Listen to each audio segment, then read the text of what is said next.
Alhamdulillahirabbil alamin. Wassalatu wassalamu ala asrofil anbiya'i wal mursalin wa ala alihi wa ashabihi wa man tabi'ahum bi ihsanin ila yaumiddin. Qala Nabi sallallahu alaihi wasallam, fa inna asdaqal hadisi kitabullah wa khairul hadyi hadyu Muhammadin sallallahu alaihi wa alihi wasallam, wa syarrul umuri muhdatsatuha wa kullu muhdatsatun fid dini bid'ah wa kullu bid'atin dhalalah wa kullu dhalalatin finnar. Amma ba'd. Hadirin jamaah subuh yang berbahagia, sebelum kita mengkaji himpunan urusan tarjih, mari kita awali dengan membaca Al-Fatihah, diteruskan dengan ikrar dan doa belajar. Al-Fatihah. A'udzu billahi minasy syaithanir rajim. Bismillahirrahmanirrahim. Alhamdulillahi rabbil alamin. Ar-Rahmanir Rahim. Maliki yaumiddin. Iyyaka na'budu wa iyyaka nasta'in.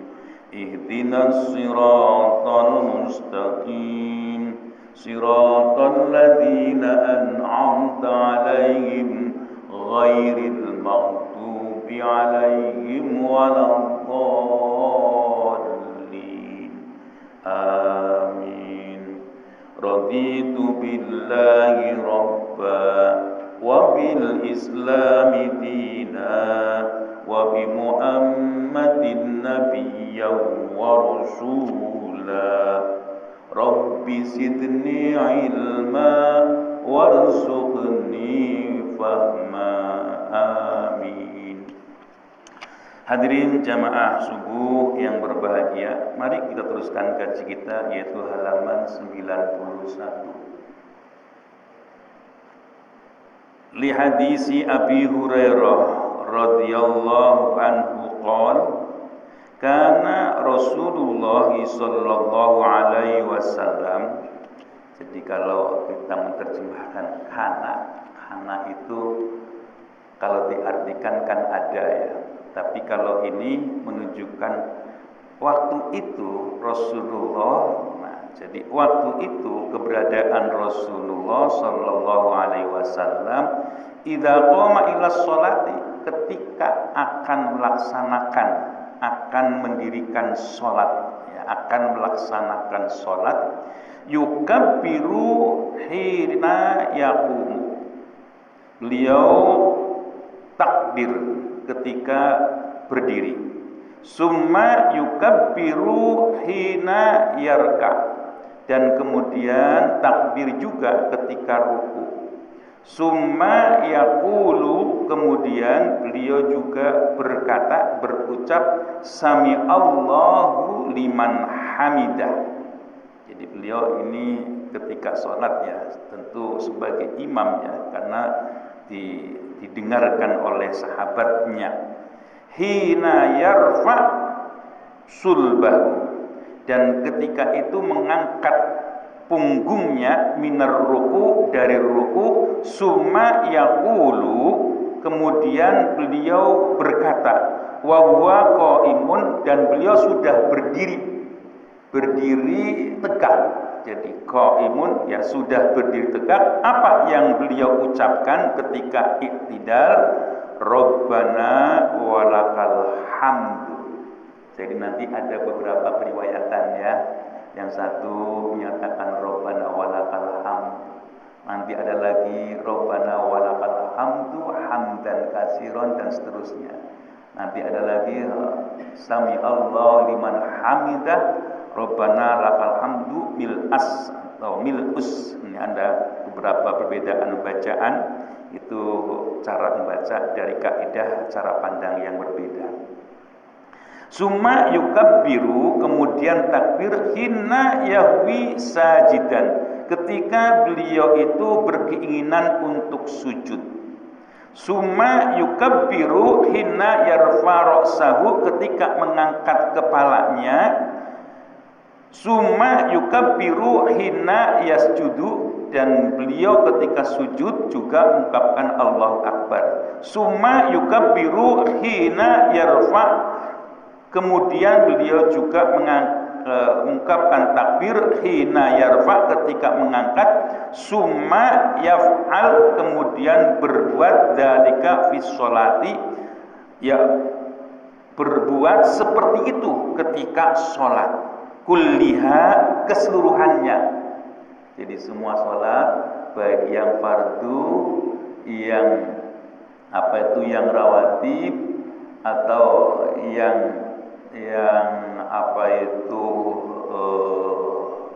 yang bukan rawatib, ya ada duha, ada macam-macam, ya di situ juga sama, tidak ada bedanya.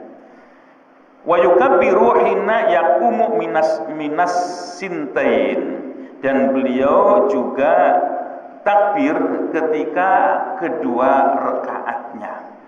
Kedua rakaat itu artinya setelah tahiyat. Ba'dal julus, sesudah beliau duduk. Nah, inilah rangkaian sholat yang sudah kita laksanakan. Itu tata caranya seperti itu. Ada takbir, takbiratul ihram, ada takbir intiqal. Bolak-balik diingat ya Pak ya. Ada takbiratul ihram, ada takbir intiqal. Intiqal itu artinya pindah. Jadi ketika pindah dari rukun ke rukun, itu yang disebut dengan takbir intiqal. Nah, itulah rangkaiannya.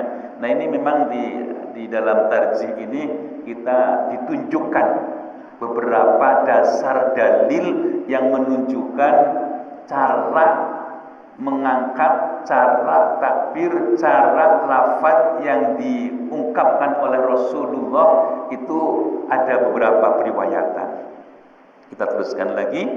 Li hadisi Abi Humaid As-Sa'idi, karena ada hadis Abi Humaid As-Sa'idi radhiyallahu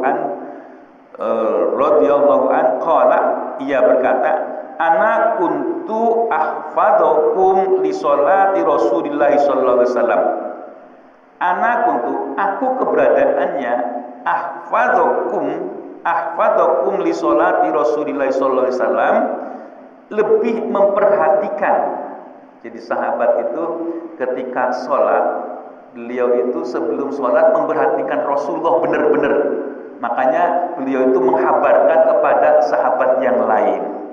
Ra'aituhu, melihatnya, ini kata dari Abi Sa'id, ya, Humaid bin Sa'id. Nah, itu menyatakan ra'aituhu, melihatnya, idza kabbara, ketika takbir, ja'ala yadaihi, menjadikan tangannya hadwa mankibaihi. Jadi di antara ini ya, dua pundaknya.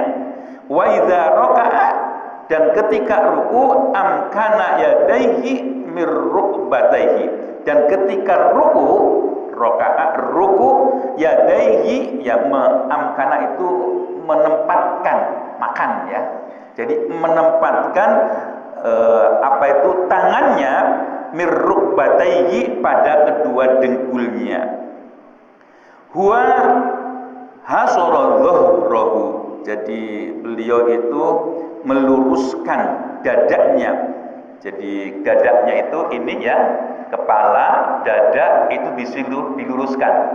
Jadi di samping tangannya memegang kedua dengkulnya, dadanya lurus, kepalanya juga lurus. Jangan ada kepalanya dengkluk atau memegang kakinya di bawah dengkul. Ini juga terlalu ke bawah, itu tidak diperkenankan. Inilah yang dicontohkan oleh Rasulullah SAW. Fa idza rafa'a ra'sahu istawa hatta ya'uda kullaqam faqarin makana. Dan ketika mengangkat bahunya sehingga tulang belulang itu pada tempatnya. Artinya tadi seperti semula, seperti kita berdiri semula. Ya, jadi jangan sebelum sempurna terus kita langsung mengucapkan lafadznya, itu setelah sempurna baru mengungkapkan lafadznya. Sesudah sami Allahu liman hamidah, Rabbana walakal hamdu, boleh. Rabbana walakal hamdu hamdan katsiran thayyiban mubarakan juga boleh. Karena itu ada hadisnya yang bisa kita jadikan pedoman.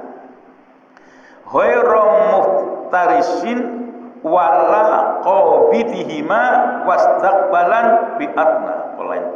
Lewat. Sumastawa hatta ya'uda kulla faqarin makana. Tadi ya, tulang belulangnya itu sesuai pada tempatnya. Ya, tangan lurus. Memang begini ya, kalau di dalam hadis itu kan dinyatakannya berdiri seperti semula. Berdiri seperti semula itu ada beberapa penafsiran. Jadi berdiri seperti semula seperti ketika takbir, setelah takbir. Makanya ketika bangun dari ruku ada yang sami Allahu liman hamidah, ada yang begini. Ada juga yang sami Allahu liman hamidah terus lurus tangannya. Jadi seperti semula itu kalau boleh ditafsirkan begini. Kayak nanti di akhirat kita akan dihidupkan seperti semula. Nah, semula itu bisa jadi ketika kehidupan di duniawi. Kita akan seperti semula, yang seperti ini. Nah, nanti ada lagi seperti semula, artinya kita itu adalah kehidupan ruhani. Ya, itulah beberapa tafsir. Ada beberapa pemahaman para ahli ulama yang berbeda-beda.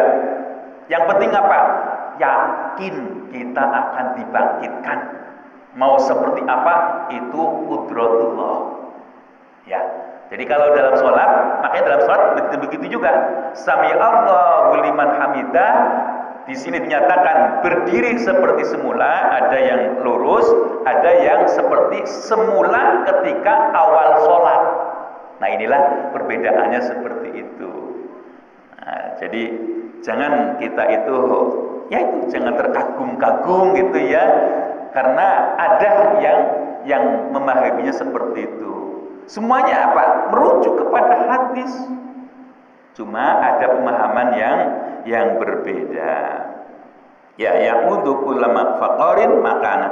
Faida sajada, ketika sujud, wado ayadaihi, meletakkan kedua tangannya, ghairu muftarisin wala qabidihima. Jadi tangannya itu ke tulang rusuk, itu jangan terlalu rapat juga jangan, terlalu lebar juga jangan. Ya, jadi ketika kita sujud, meletakkan tangannya itu tidak boleh terlalu rapat dan juga tidak boleh terlalu renggang. Wastaqbala bi'atrafi asabi'i rijlaihi. Disuruh untuk menghadapkan ke arah kiblat jari jemari kaki kita. Artinya ditekan ya Pak ya. Jangan kakinya hanya jari jemarinya hanya ditempelkan ke tempat sujud, jangan, tetapi ditekan. Nah, arti disuruh untuk menghadapkan ke arah kiblat, jadi ditekan. Jari jemarinya jangan ditempelkan saja, apalagi digantung. Telapak kakinya diangkat, itu juga tidak dibenarkan. Jadi disuruh ditekan agar apa? Ke arah kiblat. Faida jalasa fi raqatain, apabila telah duduk pada 2 rakaat, jalasa ala rijlihil yusra, duduklah di atas telapak kaki yang kiri. Wa nasobal yumna, dan luruskanlah telapak kaki yang kanan. Wa idza jalasa fi raqatil akhirah, apabila kita itu duduk di rakaat yang terakhir, qadama rijlahul yusra, didahulukan kaki kirinya itu di kolong kaki kanan maksudnya ya. Wa nasobal ukhra itu yang maksudnya karena di kiri kanan, kiri sudah disebut, yaitu yang kanannya. Yang kanannya disuruh berdiri. Ya, jadi disuruh di kayak ketika sujud. kayak ketika sujud. Wa qadama ala maq'adatiha, dan berdiri di atas tempat duduknya. Nah, ini perlu diketahui Bapak ya. Ketika kita sujud, ini kalau di dalam fikih, ya kalau di dalam hadis kan jelas kita sujud di tempat sujud gitu ya, di tempat sujud.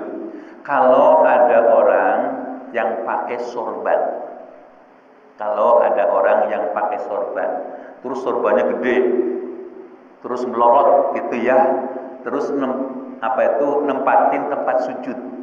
Ini kalau di dalam kitab fikih itu tidak sah. Karena apa? Karena sujudnya itu tidak di tempat sujud. Sorban itu kategorinya adalah pakaian, perlengkapan yang ada di leher. Makanya ketika berada di dalam leher terus terjatuh di tempat sujud, kita sujud, itu tidak sujud di tempat sujudnya. Ini kalau di dalam kitab fikih seperti itu.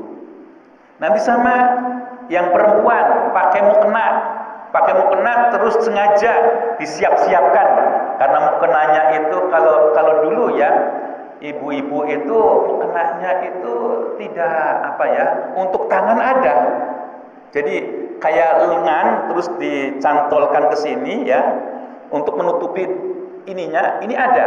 Kalau sekarang kan nutupnya kayak nutup kepala langsung gitu ya, yang ke kanan ke tangan nggak ada. Nah, kok disiapkan karena hijabnya, ini kan kategorinya sebenarnya jilbab itu ya. Terus disiapkan, terus dijadikan tempat sujud. Itu juga dinyatakan sah menurut fikih. Karena apa? Karena itu bukan tempat sujud, tetapi itu pakaian. Ya inilah kalau di dalam fikih itu banyak ya mungkin memperjelas gitu ya, karena itu sebagai tempat sujud dengan pakaian itu beda. Ya, itu beda. Ya, sampai ya kayak umpamanya ya. Kalau kemarin alhamdulillah umpamanya imam itu ada kekeliruan gitu ya. Ada kekeliruan. Kita mengingatkannya itu tidak boleh dengan kata-kata lain kecuali subhanallah. Ya, jadi subhanallah itu pun nggak boleh. Umpamanya niatnya mengingatkan, itu nggak boleh. Walaupun dengan kata-kata subhanallah. Jadi mengingatkan juga kita disuruh zikir subhanallah. Jadi tidak boleh niatnya untuk mengingatkan, nggak boleh. Itu malah batal. Nah, ini yang jadi masalah umpamanya imamnya diingatkan terus ya, karena dia itu imamnya yakin bahwa kurang umpamanya. Nah, imamnya imam sah, kita nggak boleh ngikutin imam. Ya, kita tidak boleh ngikutin imam. Ya kayak kemarin prakteknya gitu ya, prakteknya itu sudah dipraktekkan. Nah, jadi disuruh, ada dua pendapat ulama. Boleh mufaroqah, boleh. Jadi kalau iman dibetulin kok nggak mau gitu ya, ya adalah kita teruskan, terus kita assalamualaikum warahmatullahi wabarakatuh, assalamualaikum warahmatullahi wabarakatuh. Yang muktamad ya, yang kuat, yang lebih kuat, yang kayak kemarin prakteknya. Jadi sampai menunggu imam lengkap, imam salam baru kita salam. Nah, itu yang muktamad, yang lebih kuat. Ya alhamdulillah ya Pak ya. Ya itulah fikih. Fikih itu sudah dijelaskan komplit seperti itu. Bahkan nanti umpamanya ada orang membaca, imam terus membacanya itu kepengin membaca surah yang panjang. Ya kayak saya ini kan hafalannya itu enggak kayak Ustadz Sodik ya. Kalau Ustadz Sodik hafalannya banyak dan kuat. Kalau saya kadang-kadang nggak kuat, runtutannya nggak hafal. Nah, ini yang kadang-kadang kalau jadi imam ya bingung gitu. Makanya kalau jadi imam itu kadang-kadang jadi pikiran. Jadi pikiran. Jadi kadang-kadang macam-macam. Ini apa berikutnya. Ada orang ingin jadi imam, terus ya ini hanya cerita aja, kisah aja ya. ingin menunjukkan bahwa dia itu hafal dari surah yang dia hafal, yaitu Al-Bayyinah. Kalau sekarang kan orang hafal Al-Quran banyak ya. Dulu ya Al-Bayyinah yang panjang. Terus ketika Allahu Akbar sudah doa iftitah, langsung lam yakunil ladzina kafaru min ahlil kitabi wal musyrikin. Terus makmunya bilang apa? Subhanallah. Loh kok subhanallah? Terus ganti lagi, qul ya ayyuhal kafirun. Subhanallah. Kok masih subhanallah? Wah, kayaknya kurang pede kali ya. Terus Al-Ikhlas, qul huwallahu ahad. Masih subhanallah. Nah, ini maksudnya. Kalau ada imam yang seperti itu, yang sudah diperbaiki enggak mau, ya sudah, kita mufaroqah, itu boleh. Tapi ada juga yang menyatakan itu kalau diumpamakan begini. Kalau istilah kasarnya, jadi imam terus ada ular, ada bom, umpamanya. Ini perumpamaan yang ekstrim. Ya, kok ada ular? Maka kita boleh untuk menyebut sesuatu agar si imam itu menyelamatkan diri. Sama umpamanya bacaannya kok gak mau diluruskan, langsung aja Alhamdulillahirabbil alamin. Nah, langsung. Jadi itu boleh. Ketika sang imam diluruskan tidak mau mendengarkan. Nah, itu boleh kita ungkapkan ayatnya. Jadi langsung ya ini jangan dikira ini juga pernah terjadi. Pernah. Ya karena itulah fikih itu sudah pengandian sudah banyak banget. Ya jadi jangan bilang tidak Fatihah. Nah itu yang tidak dibenarkan. Ya jadi yang ada kaitannya yaitu dengan bacaannya. Kalau dalam keadaan terpaksa boleh. Alhamdulillahirabbil alamin. Dalam keadaan terpaksa. Ya, jadi diawali tetap subhanallah. Nanti subhanallah kalau sudah 3 kali baru ayatnya diluruskan. Jadi diingatkan dulu baru kita kalau masih salah ya kita disuruh untuk pada ayatnya. Itulah caranya, cara untuk mengingatkannya. Ya, kita teruskan lagi. Li hadisin Aisyah radhiyallahu anha, karena ada hadis Aisyah qalat. Nah, ini kalau dalam bahasa Arab itu qalat itu kembalinya kepada perempuan. Makanya nanti kalau umpamanya ada kata-kata, kan kalau kita menunjukkan laki perempuan kadang-kadang pakai tamar butoh ya. Jadi kita melihatnya itu berikutnya. Katanya itu pakai mudzakkar atau muannas. Nah, ini kalau mahasiswa itu penting tasrif. Qala qalu qalata qulna qulta qultuma qultum qulti qultuma qultunna qultu qulna. Ini penting tafsir tasrifnya. Jadi ketika melihat seperti ini, nah ini tahu karena Aisyah maka menggunakan qalat. Karena Rasulullah sallallahu alaihi wasallam, keberadaan Rasulullah sallallahu alaihi wasallam maksudnya ketika salat, yaqulu, beliau berkata fi ruku'ihi, ketika ruku, wa sujudi, dan sujudnya, ini 2. Jadi pakai Rasulullah itu pakai dari Aisyah itu disebutkan sujud dan ruku itu sama. Ya, ruku dan sujud itu sama. Nah, apa ungkapannya? Kalau di sini ada yaitu subhanak, maha suci engkau. Nah, ini periwayatan yang dari Aisyah dengan mengucapkan subhanak, maha suci engkau. Muttafaq alaih. Hadis muttafaq alaih. Ya, jadi kalau simpelnya ada juga yang subhanak gitu ya. Nanti yang ruku itu ada subuhun qudus rabbuna wa rabbul malaikati waruh, itu juga ada. Diteruskan lagi li hadis Hudzaifah, ada hadis dari Hudzaifah, qala, beliau berkata, shallaitu ma'an nabi, aku salat dengan Rasulullah sallallahu alaihi wasallam, faqala yaqulu, maka waktu itu beliau berkata fi ruku'ihi, di dalam rukuknya, subhana rabbiyal azim. Jadi dengan lafaz subhana rabbiyal azim, tanpa tambahan-tambahan, hanya subhana rabbiyal azim. Wa fi sujudihi subhana rabbiyal a'la. Jadi mengungkapkan subhana rabbiyal a'la. Al hadis rawahul khamsah wa sahahahu Tirmidzi wa hadis Aisyah radhiyallahu anha anna Rasulullah sallallahu alaihi wasallam kana yaqul fi ruku'ihi wa sujudihi. Jadi ruku dan sujudnya itu seperti tadi. Ya, kalau ruku cukup subhana rabbiyal azim, ketika sujud sujud cukup subhana rabbiyal a'la. Jadi inilah bacaan-bacaannya ya Pak ya. Jadi boleh, yang penting kita merujuk kepada hadis gitu. Ya kalau di dalam pedoman di Muhammadiyah, kalau pedoman akidah Pak ya, akidah itu keyakinan yang ada yang gaib. Intinya gitulah gampangannya. Itu rujukannya yang pertama Al-Quran, yang kedua hadis.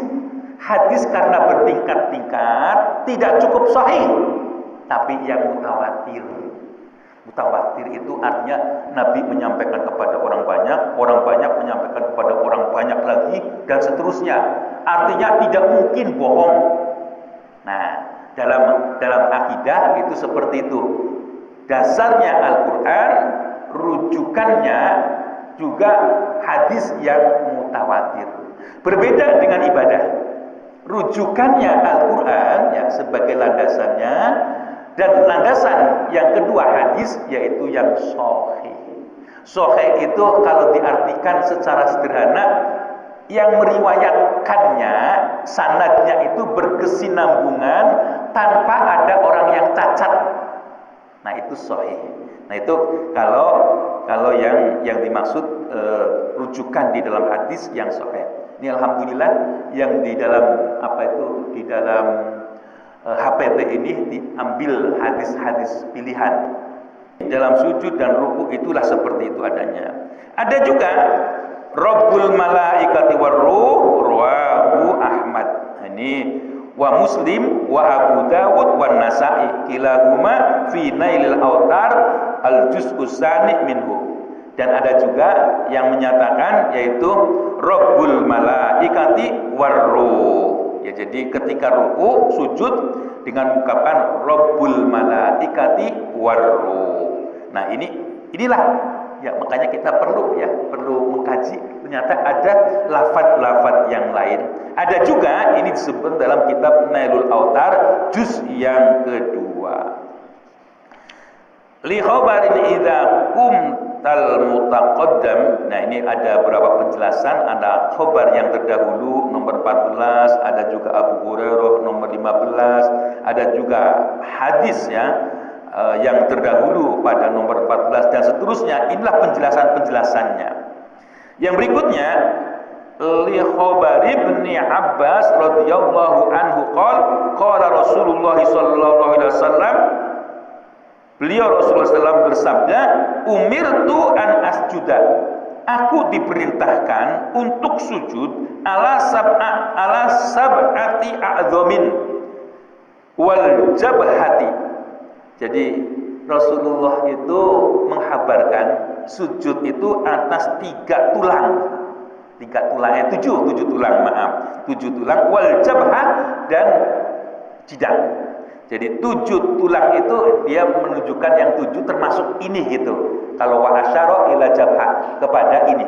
Jadi kita tahu bahwa anggota sujud itu pertama jidat ya Pak ya, dan hidungnya ditempelkan.